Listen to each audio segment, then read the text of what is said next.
Nesse vídeo a gente quer entregar uma dose de otimismo ao São Paulino. Elegemos 5 coisas que vimos no jogo contra o Bragantino que podem fazer o torcedor acreditar na recuperação do São Paulo.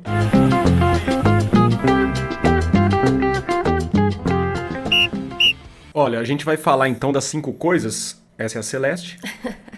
Não, uma dica. Não tem a ver com Lucas Moura, com o retorno de Lucas Moura, e nem com a força da torcida, a torcida vai empurrar, vai abraçar o time, até porque a gente acredita que ainda que esse movimento ainda não se fortaleceu, né? Não se unificou, né?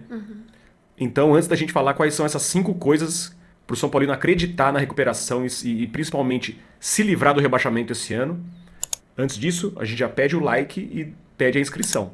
Se E der hypar vídeo, enviar para amigos e familiares, quem gosta do São Paulo e de futebol. Beleza? Então aqui é o seguinte, eu vou falar as coisas que eu acredito, que eu listei, e a Marina vai concordar comigo ou não. Beleza? Então tá bom. A primeira coisa é... Primeiro fator X de 5, que eu acredito que o São Paulo pode se apegar, que o torcedor pode se apegar, começa com Lu e termina com ano.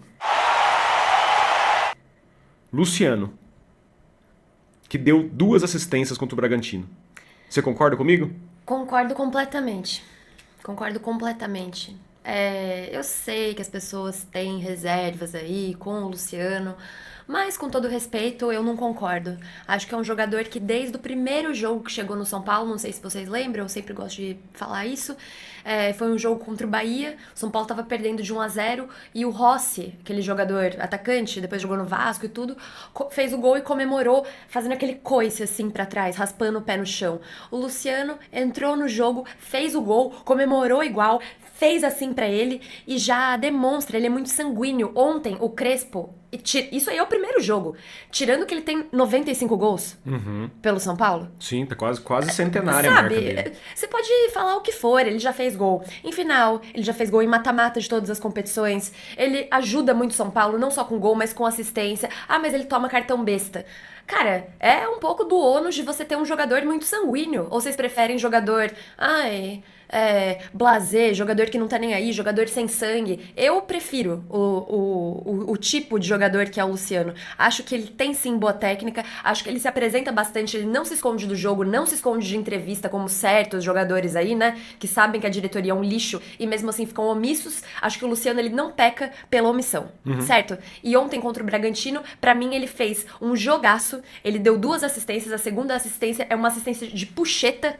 Sim. Tipo assim, porque ele não quer que a jogada fique perdida. Não desistiu da jogada. E ele sente muito, por exemplo, ele tinha perdido um gol, e aí ele fica muito nervoso com aquilo, então ele comemora com, assim, ele extravasa na hora que o André consegue fazer aquele gol, depois dele conseguir dar assistência. E ontem, na entrevista coletiva, o Crespo definiu o Luciano como muito perigoso e um anárquico, né? É uma definição maravilhosa.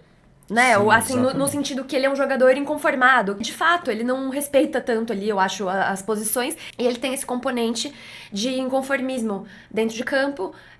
E eu gosto muito do Luciano. E aí, é isso. Mais uma vez, gosto do São Paulino ou não, que eu acho que quem não gosta do Luciano também é meio, sabe? Gostam de falar de jogador de condomínio, é torcedor de condomínio pra mim. É isso. Votos para que o Luciano seja o Hernanes. Eu acho que é o jogador que tem as características para ser a nossa versão do Hernanes Salvador de 2017. Segundo ponto. Aura do Crespo. O que eu quero dizer com isso? O Crespo é uma figura... É uma figura respeitada pelo... Ele é muito grande. O Crespo ele é muito grande no imaginário, no meio da bola, né? Mas essa vivência dele do campo, eu acho que pode ajudar o São Paulo. O que você acha desse número 2, Aura do Crespo? Eu vou concordar também com essa. Eu acho que o Crespo, para além de aura, ele tem estrela. Porque ele conquistou títulos em todos os clubes que ele passou, né? A partir do Defensa, depois São Paulo e tal. Todos ele conquistou algum título improvável, né? Contra equipes melhores, equipes com mais estrelas. E ele tem estrela, por ele mesmo. E outra coisa, eu acho que, ao contrário do que muita gente diz, eu acho que ele se comportou muito bem nas 2 entrevistas que ele teve. Eu gostava do estilo do Zubeldia também, de explicar tudo, como era mais ou menos o Rogério Ceni também, né? Que entrava ali na frente das balas. Mas eu acredito que esse jeito do Crespo de, delegar um pouco também, sabe? Não, Sim. isso não é comigo, você fala com o médico, não, isso não é comigo, você tem que falar com a diretoria, não me comprometa aqui, que eu quero falar do jogo. Eu acho que isso expõe os setores do São Paulo que tem que ser expostos. Entendeu? Eu acho sábio, eu acho inteligente e eu gosto porque ele é bem direto, assim, mas sem perder um certo carisma. Sim, né? e uma coisa importante, o Crespo claramente está acima do peso e tá ligando menos para a aparência dele. Ele me lembra o Rogério, obcecado, com 120 quilos, treinando São Paulo, porque ele não deve estar dormindo, ele deve, sabe, com crise de ansiedade. Então eu vejo esse perfil no Crespo, de que, olha, não tô ligando pro que os outros estão falando, eu tô focado aqui no meu trabalho, workaholic, e é isso. Ele tá pilhado, né? Tá pilhado. Terceiro, Oscar. Eu vi muita gente falando que não gostou muito do jogo do Oscar, mas, gente, quando o Oscar está em campo, muda. Ele não deu um passe para gol, não fez gol, não deu uma assistência, não cobrou escanteio, mas ele consegue acalmar, consegue fazer o São Paulo respirar um pouco, porque quando a bola vem nele, ele sabe exatamente onde colocar a bola, não precisa nem olhar para a bola para tocar nela, né? Ele joga de cabeça erguida, e eu acho que ele vai ser uma peça fundamental. Eu acho que ele foi bem contra o Bragantino, mas eu acho que ele vai ser fundamental nessa cadência aí, ter ele em campo vai ajudar o São Paulo a ficar menos desesperado. Você concorda? Concordo completamente. E discordo totalmente das visões que foram colocadas pela mídia até agora. Ai, porque foi discreto. Ai, porque não fez nada. Não fez nada. Ele limpa e organiza todas as jogadas. Pode não ser aquele protagonista máximo que a torcida esperava e que seria condizente com o salário dele, mas é inegável que tem muita qualidade, gente. Num time que toma tanta decisão errada, ele é um jogador que toma muita decisão certa. Perfeito. Isso pode ser crucial. Outra coisa que eu digo, eu tenho a impressão de que as pessoas ficam batendo no Oscar pra não precisar bater no Lucas Moura. Ficam colocando ele no mesmo balaio do Lucas, sendo que pra mim não está. Porque apesar dele ter ficado fora de vários jogos, ele jogou tantos outros. Ele esteve presente na campanha da Libertadores do São Paulo até agora, que é a segunda melhor campanha da competição. Você vai dizer que ele não ajudou? Ele ajudou sim. E eu acho que pelo trejeito dele, assim, né, de ser um jogador mais frio, talvez, parece que ele não tá tão envolvido, mas eu acho que ele tem sim uma dedicação tática, ele já demonstrou, pra mim ele demonstrou isso ontem, contra o Flamengo, não, mas aí tava todo mundo mal também, mas em outras partidas eu acho que ele também demonstrou isso, até contra o Palmeiras lá, é dedicado, é aplicado, faz as funções e tem muito talento, ele tem muito talento, é importante que tenha um jogador ali que saiba o que fazer um pouco com a bola, pra acionar esses outros jogadores do São Paulo, capazes de decidir. Então eu acho sim que ele não tá no mesmo balaio do Lucas Moura, ele jogou mais jogos, ele ajudou muito mais o São Paulo esse ano, talvez não da forma que as pessoas gostassem, mas eu acredito que ele vai ajudar muito sim. Quarto quesito. 3 zagueiros, mas com Ferrarese. O São Paulo tem ótimos zagueiros. Primeira questão que um técnico de futebol precisa saber para poder tirar um time de uma situação delicada é ter uma zaga sólida. E o São Paulo já tem as peças para ter a zaga sólida. Eu gosto do sistema, acho que talvez não seja imediata essa coisa de ficar tão sólido, né? São só 2 jogos, tomou 4 gols em 2 jogos, é muito gol por jogo para fazer o sistema, né, de 3 zagueiros, mas eu acho que ainda há tempo, né, de você ajustar isso um pouco. E concordo com você que eu também acredito que é melhor que tenha o Ferrarese, porém ele precisa melhorar essa questão da marcação de bola aérea, né? Tá, último agora então. Pegada.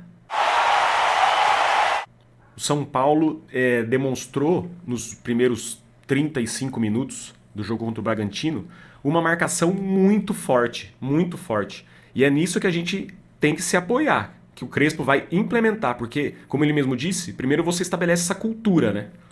E a partir do momento que os jogadores aprendem a fazer isso, fica muito melhor para você acompanhar o jogo do São Paulo.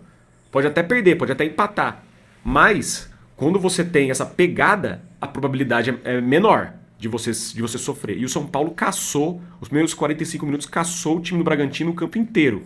Isso daí foi gostoso de ver. Inclusive os zagueiros, a gente falou do Ferrarese, ele não guardava a posição lá atrás, ele ia caçar no meio de campo, inclusive. Então, assim, o que me deixou bastante... foi um alento no jogo contra o Bragantino e que vai entrar nessa lista de coisas que o São Paulino pode acreditar, foi que o time mostrou pegada. Você concorda? Sim, concordei com todas. Concordo. Eu tava falando pra você ontem, né? Se você. O time tá horrível. Ai, meu Deus do céu, tá? Vai cair, vai entrar na zona de rebaixamento. Como é que pode começar a mudar isso? Pra mim, como é que pode começar a mudar isso? Todos os jogadores de linha têm que fazer um mínimo de função defensiva. O que eu digo função defensiva é dificultar a passe de zagueiro. Não deixar, tipo, o lateral girar em cima e sair com o campo aberto. Na minha opinião, foi por isso que o São Paulo conseguiu dominar tanto o campo. Todos estavam fazendo isso. Mas enquanto o São Paulo fez isso dessa postura de mais pegada, que é a palavra que você utilizou, o Bragantino praticamente não teve chance de gol. Exatamente. Porque você expõe menos a sua defesa, você expõe menos a sua zaga, o seu goleiro, entendeu? Não tem tanto chute, porque você tá finalizando a jogada na fonte. Exatamente. E isso é fundamental. Ainda mais, isso me anima para jogos em casa, que é para você fazer isso também desde o primeiro minuto. Porque daí você acosta o adversário, você intimida. O São Paulo não intimida ninguém. Mas se fizer isso, intimida minimamente. Quem, para mim, contribuiu muito com isso ontem foi o Bobadilha. Não tem como não destacar o jogo do cara. Tá todo mundo, foi mais ou menos. Não foi, mas foi ok. Não foi ok, ele jogou muito. Então isso pra mim, como eu falei no outro vídeo, não demanda uma tática tão sofisticada, e sim um pouco mais de presença de espírito e percepção dos jogadores, que eu acho que o São Paulo teve ontem. Outra coisa que eu queria destacar é que eu achei que o São Paulo se recuperou psicologicamente sendo que no jogo. Fez o gol, tomou a virada, você olhava aquilo e falava, vai tomar mais um. Não, o time foi, botou a cabeça no lugar, depois que, conseguiu dar uma desacelerada ali no Bragantino e acabou empatando o jogo. Teve até outras chances. Então eu acho que isso é um ponto muito positivo. Ter conseguido se reerguer psicologicamente num jogo contra um time que é, sei lá, o terceiro do campeonato e que com aquela vitória estava assumindo a liderança provisoriamente. Então eles estavam vindo com tudo. Mesmo os que vieram do banco, acho que tiveram também cabeça no lugar para manter o 2-2 e tudo mais. É isso aí, gente. Vocês acham que dá para ter algum otimismo com o São Paulo depois desse jogo? Porque é bom evitar esse sentimento de derrotismo também, ainda, né? Que ainda faltam 5 jogos pro primeiro turno e mais um turno inteiro. Tá bom? Deixa sua opinião, não deixa de deixar o like, hypar o vídeo e se inscrever, tá bom? Beijo, até a próxima. Beijo na alma.